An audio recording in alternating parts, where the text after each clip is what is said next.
the gate. Brought to you by Watson Aluminium, 50 plus men final. Jamie Potts, Christian Cadiz and Stephen Upton. Good luck, gentlemen.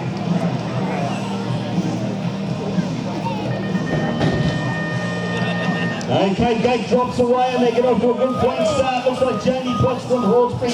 He gets cleared. He's about a 5 lengths away, but I tell you what, Christian Cadiz from Lake Macquarie. He's on the inside. Stephen Upton says, well, I'm from Lake Macquarie too, and I'll see if I can match you. And he has down this second straight. But Jamie Potts is clearing out the Hawkesbury rider.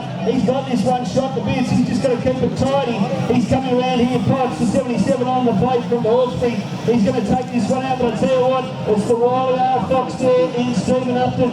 Buys in underneath, but here comes Cadiz. Cadiz getting his work now. It's not over yet, but out in front, it's certainly over. Jamie Potts is going to win this one.